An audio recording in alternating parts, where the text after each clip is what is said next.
멕시코를 대표하는 화가 중에 프리다 칼로라고 하는 국민 화가가 있습니다.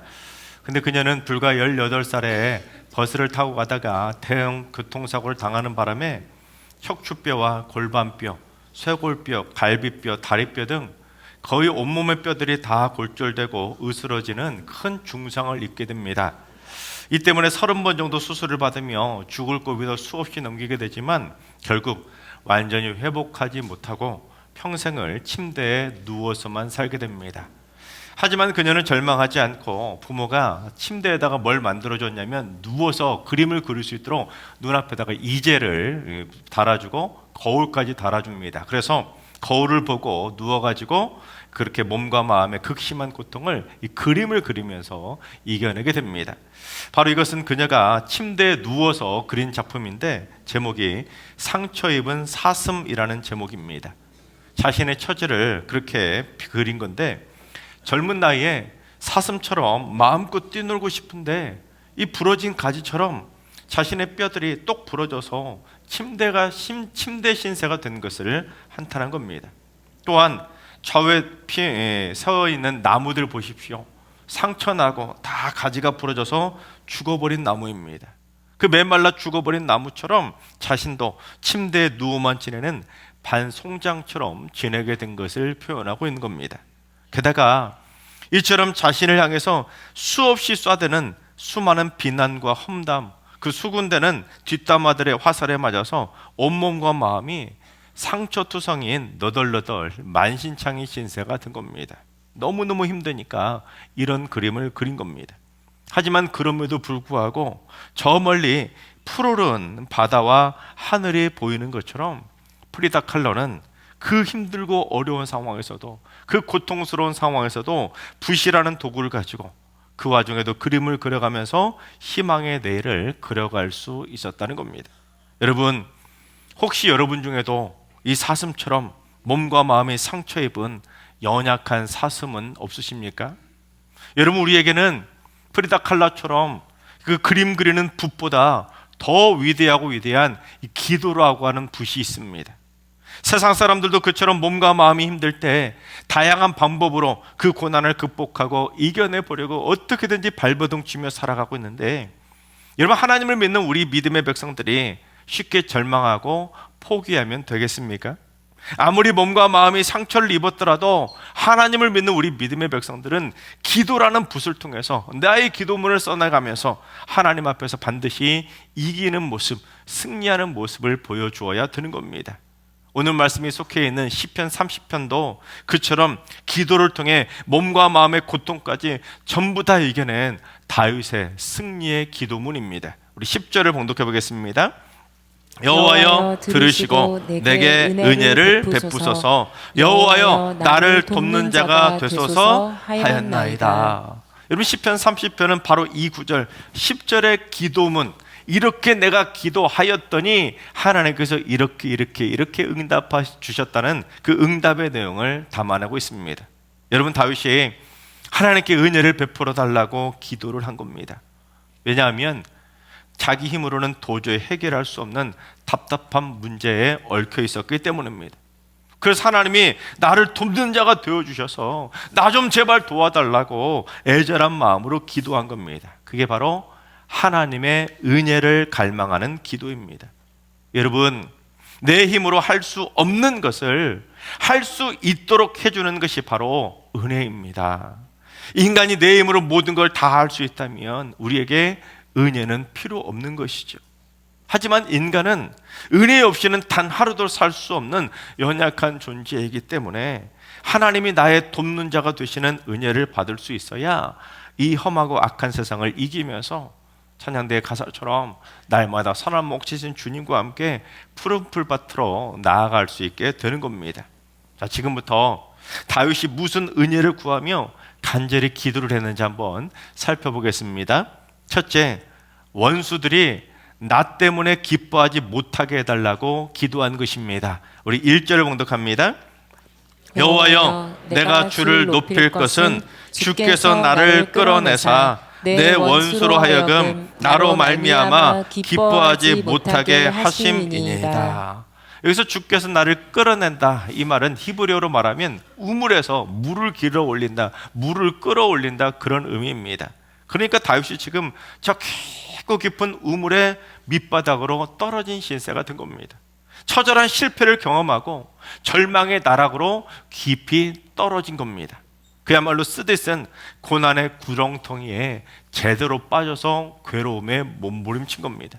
그래서 다윗이 그처럼 아파하고 힘들어하고 슬퍼하고 눈물 흘리는 그 인생의 쓰디쓴 쓴맛을 제대로 맛볼 수밖에 없었던 겁니다.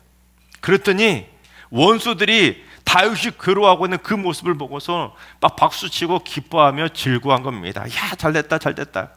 그런데 다윗은 지금 저 밑바닥 나락의 구렁텅이에서 죽을 맛인데, 원수들은 그런 다윗의 모습을 보고는 비웃고 깔깔대고 웃어대고 뒤에서 험담하면서 막 좋다고 잘됐다고 박수치며 기뻐하고 즐거워한 겁니다.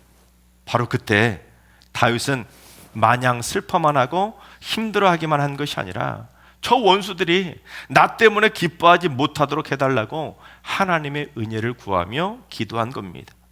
여러분, 다윗이 이렇게 기도했을 때 하나님의 응답은 두 가지로 나타날 수 있는데, 여러분 어떤 응답이 나타날까요? 한번 맞춰보세요. 1번, 하나님이 다윗의 원수들을 다 혼내주셔서 그들이 찍소리도 못하게 만들어주신다. 2번, 하나님이 내가 힘들지 않도록 나를 도와주신다. 정답은 2번이죠.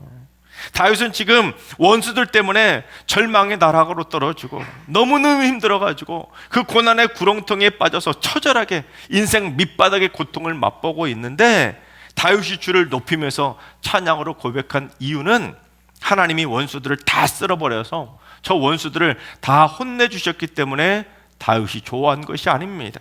여러분, 그런 방식은 누구나 다 할 수 있는 세상의 방식이지요.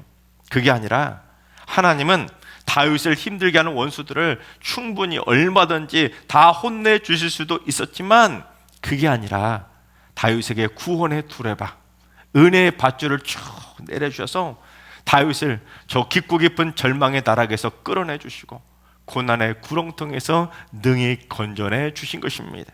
그러자 다윗이 힘들어하면서 머리 싸매고 알아눕는 걸 보고는 박수치며 기뻐하던 원수들이 오늘 보니까 갑자기 다윗이 아무 일도 없다는 듯이 훌훌 털고 일어나는 걸 보고는 그 원수들이 갑자기 꿀먹은 벙어리가 된 겁니다.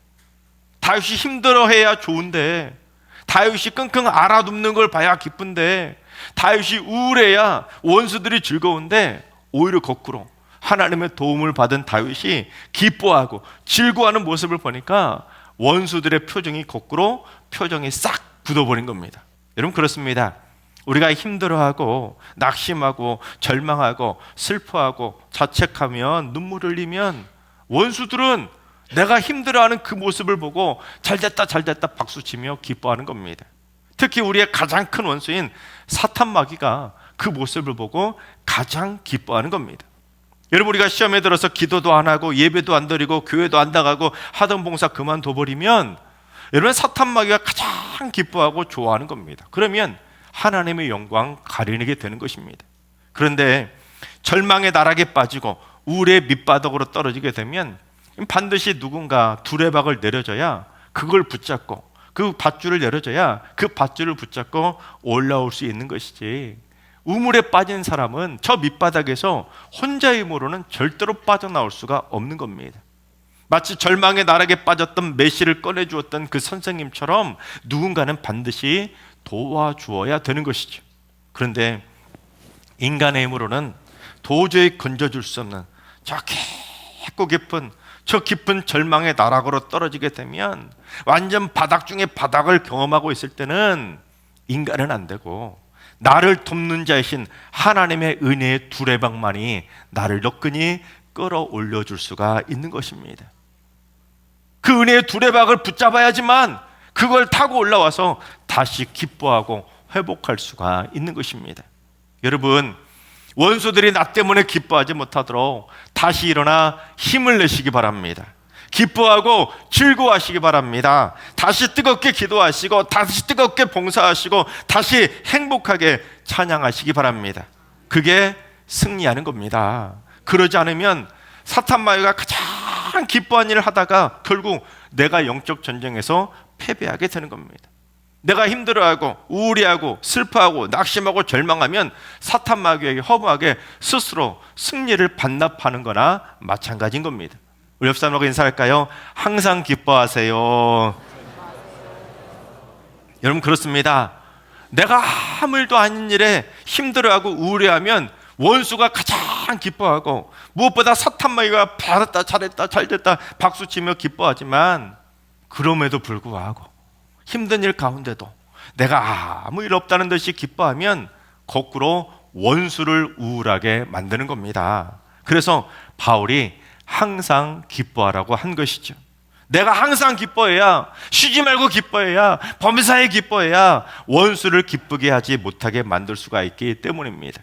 바라옵기는 슬픔과 원망, 미움과 분노, 자책과 좌절, 절망과 우울의 우물에 빠져서 저 밑바닥 인생처럼 허우적대지 마시고 어서 빨리 은혜의 두레박을 붙잡고 나와서 주님과 항상 함께 날마다 기쁨으로 승리하게 되시기를 주님의 이름으로 축원합니다. 둘째, 중병도 고쳐주시는 치유의 은혜를 베풀어 달라고 간절히 기도한 것입니다. 2절과 3절을 봉독합니다. 여호와 내 하나님이여, 내가 주께 부르짖음에 나를 고치셨나이다. 여호와여, 주께서 내 영혼을 스올에서 끌어내어 나를 살리사 무덤으로 내려가지 아니하게 하셨나이다. 여러분, 다윗은 지금 마음의 질병으로만 고통 가운데 힘들어한 것이 아니라 육신의 질병으로도 너무너무 힘들었던 겁니다. 심지어 다윗이 지금 무덤에 내려갈 뻔했을 정도로 거의 죽을 만큼 아팠던 겁니다. 그러자 다윗이 그 상황에 절망한 것이 아니라 그 고통의 와중에 내게 은혜 좀 베풀어 달라고, 하나님이 나의 돕는 자가 되어달라고 간절히 기도했더니 하나님이 어떻게 주셨냐면 다윗에게 은혜의 두레박을 내려주셔서 끌어내 주신 겁니다. 그래서 그 고통 가운데 다시 기뻐하게 해주신 것만 아니라 거의 무덤에까지 내려갈 뻔한 그 중병도 깨끗하게 고쳐주셔서 몸과 마음의 건강을 다시 되찾게 해주신 것입니다. 즉, 하나님은, 여러분, 우리가 믿는 하나님은 나약하고 힘없는, 능력도 없는 허수아비가 아닙니다. 우리가 믿는 하나님은 무덤에 내려갈 정도로 중병에 걸린 사람도, 중환자실에서 사경을 헤매던 사람도 너끈히 끌어올려 줄 수 있을 정도로 여호와라파 전능하신 치유의 하나님이신 줄로 믿습니다. 이탈리아 화가인 피에로 델라 프란체스카가 그린 그리스도의 부활이라고 하는 작품입니다. 1468년 르네상스가 한창이던 시절에 그려진 작품이지만 당시 화가들과는 전혀 다른 뜻밖의 방식으로 그려진 독특한 작품인데, 그래서 영국의 작가인 올더스 헉슬리는 이 작품이 세상에서 가장 위대한 그림이라고까지 극찬을 했던 작품입니다. 지금 어떤 상황을 묘사하는 그림이냐면, 예수님이 사망 권세를 이기시고 부활하시는 장면을 묘사하고 있습니다. 지금 예수님의 발밑에 예수님의 관이 놓여 있는 겁니다. 지금 예수님이 관에서 벌떡 일어나가지고 관에다 왼쪽 발을 딱 걸치고 팔까지 딱 괴고는 늠름한 모습으로 지금 부활을 상징하는 승리의 깃발을 딱 꽂고는 당당히 서 계신 겁니다. 특히 예수님의 눈을 보시면 동그랗게 그려 있습니다. 두 눈 똑바로 뜨고 나 살아있다, 나 부활했다, 그것을 나타내기 위해서 예수님의 눈동자도 동그랗게 그렸습니다. 특히 이 그림은 이탈리아 산세폴크로라는 도시의 시청에 그려진 프레스코 벽화인데, 이 그림은요 사람들의 크기를 실물 크기로, 실제 사람 크기로 그렸습니다. 그러니까 화면에 보시는 것처럼 작은 그림이 아니라 큰 그림이라는 거예요. 큰 그림이어서, 그러니까 이 그림 앞에 딱 서게 되면 두 눈 똑바로 뜨고 계신 예수님의 그 두 눈하고 그 그림을 보고 있는 내 두 눈하고 눈이 마주칠 수 있는 그런 시선 높이라는 겁니다. 그래서 요한복음 11장에서 예수님이 죽은 나사로를 살리시면서 마르다에게 나는 부활이요 생명이니 나를 믿는 자는 죽어도 살겠고 무릇 살아서 나를 믿는 자는 영원히 죽지 아니하리니 이것을 내가 믿느냐라고 물으셨던 것처럼 이 그림을 보고 있는 너희들도 부활을 믿냐고 물은 겁니다. 여러분, 부활을 믿으십니까? 정말이세요? 그래서 지금 예수님의 무덤 앞에 있는 사람들은 4명의 로마 병정들인데 지금 깊이 잠들어 있습니다. 예수님이 부활하셨는지도 모르고 깊이 잠들어 있습니다. 여러분, 이처럼 영적으로 잠들지 말고 몸과 마음이 부활해서 다시 깨어나라는 것이죠. 그래서 프란체스카는 이 그림에 부활과 관련된 2가지 모티브를 담아냈는데, 하나는 저 멀리 뒷배경을 보시면 하늘이 그려져 있죠. 하늘이 그려져 있는데 그냥 하늘이 아니라 캄캄한 밤을 몰아내고 왼쪽부터 서서히 지금 해가 뜨는 부활절 새벽 하늘을 담아내고 있습니다. 그리고 예수님을 기준으로 왼쪽에 있는 나무들을 보시면 나뭇가지가 하나도 없습니다. 한겨울의 나무들처럼 잎사귀가 다 떨어져 버린 앙상한 가지만 남아 있습니다. 즉 죽은 나무라는 것이죠. 반면 오른쪽의 나무는 싱싱하게 푸르게 풍성한 잎사귀를 피우고 있습니다. 즉 죽었던 예수님이 이처럼 부활하셨다라는 것을 상징하고 있는 겁니다. 그런데 여러분, 이 그림과 관련된 흥미로운 이야기가 전해지고 있는데, 2차 세계대전 당시 진격을 하던 영국의 연합군이 혹시 이 마을에, 이 그림이 있다는 이 마을에 남아있을지도 모르는 후퇴하고 있던 나치군들을 완전히 소탕하기 위해서 이 그림이 있는 그 마을 전체를 폭격하라는 명령을 내리게 됩니다. 후퇴하던 나치군들이 이 마을에 숨어 있다는 첩보를 입수한 겁니다. 그런데 이 마을에 바로 이 그림이 있다는 것을 알고 있던 영국군 장교인 클라크 대위가 폭격을 당장 중단하라고 긴급 명령을 내리게 됩니다. 나중에 영국군이 이 마을에 도착해서 봤더니 나치군들이 이미 이 마을에서 철수하고 없었다는 것을 뒤늦게 알게 됩니다.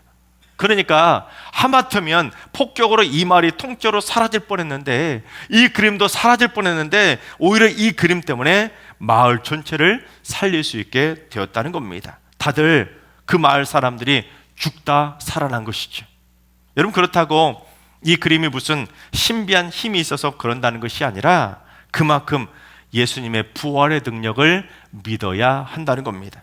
여러분, 부활의 주님께서 내게 은혜를 베풀어 달라고 간절히 기도하시기 바랍니다. 부활하신 주님께서 나를 돕는 자가 되어달라고, 나 좀 제발 도와달라고 기도하시기 바랍니다. 그리고 예수님처럼 무덤에 들어갈 만큼 나를 힘들게 하는 몸과 마음의 질병들을 딱 밟고 일어나서 예수님처럼 승리의 깃발을 딱 꽂으시기 바랍니다. 그래서 당당히 부활의 기쁨을 누리는 담대한 믿음의 용사들이 다 되시기를 주님의 이름으로 축원합니다. 여러분, 그렇습니다. 여러분, 캄캄한 밤이 지나고 아침빛이 환하게 떠오르는 것처럼 내 마음을 힘들게 하던 미움과 슬픔, 분노, 우울 같은 그 어두운 감정들을 깨끗이 몰아내서 희망찬 새 아침을 맞이하시기 바랍니다. 여러분, 언제까지 하나님을 믿는 믿음의 백성들이 어둡고 캄캄한 우울한 밤에 갇혀 살겠습니까? 미움, 슬픔으로 캄캄해지고 분노와 우울 때문에 어지럽혀진 이 답답한 내 마음에도, 또한 무덤에 내려갈 정도로 중병에 시달리던 저 고통스럽던 내 육신에도 부활하신 예수님이 찾아오시면 얼마든지 푸르고 활기차게 다시 살아나게 될 줄로 믿습니다. 오늘 시골 장날에 할머니 한 분이 무거운 짐 보따리를 하나는 머리에 이고는 낑낑대면서 겨우겨우 버스에 올라타신 겁니다. 그런데 버스에 자리가 텅텅 비어 있어서 얼마든지 그 짐 보따리를 바닥에 딱 내려놓을 수도 있는데, 이 할머니가 짐을 바닥에 내려놓지 않고 머리에 이고는 계속 힘들어가지고 막 인상을 쓰고 끙끙대고 있는 겁니다. 그래서 운전기사가 보다 안쓰러워서 할머니, 그 짐 좀 바닥에 내려놓으세요. 안 힘드세요? 그랬더니 할머니가 그러시는 겁니다. 아이고, 기사 양반, 나를 태워준 것만 해도 고마운데 어떻게 내 짐까지 태워달라고 해? 미안해서 못 그러지. 여러분, 웃으시지만 오늘날 많은 성도들이 이 할머니처럼 신앙생활하고 있습니다.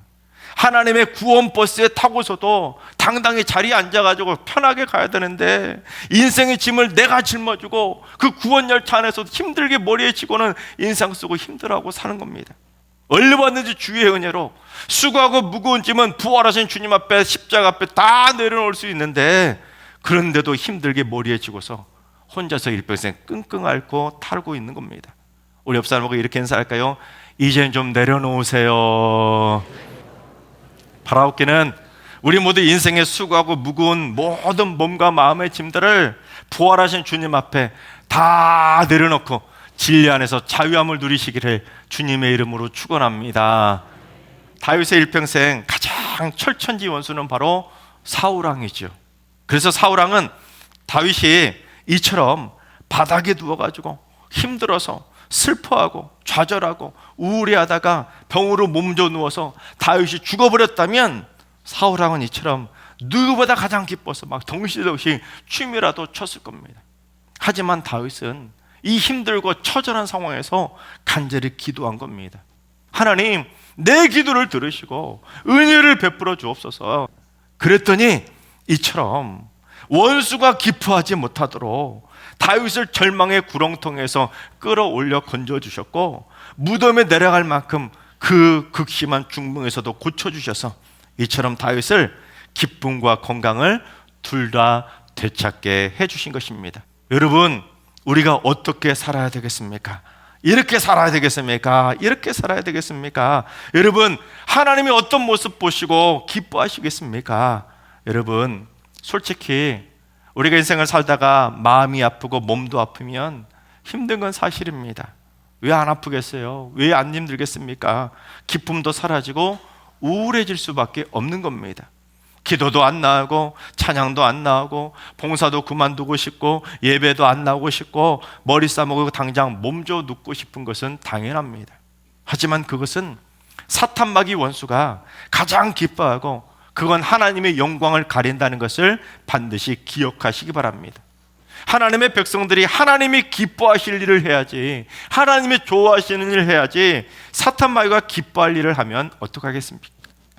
마귀가 좋아하도록 우리가 스스로 치면 어떡하겠습니까? 옆 사람하고 인사합시다. 마귀가 기뻐할 일은 하지 마세요. 그렇습니다, 여러분. 그래서 다윗은 사탄마귀 원수가 기뻐하고 좋아하지 않도록 우리가 어떻게 살아야 되는지 그야말로 신앙의 모범적인 모델 같은 삶을 살았던 겁니다. 우리 11절 12절을 봉독해 보겠습니다. 주께서 나의 슬픔이 변하여 내게 춤이 되게 하시며 나의 베옷을 벗기고 기쁨으로 띠띠우셨나이다.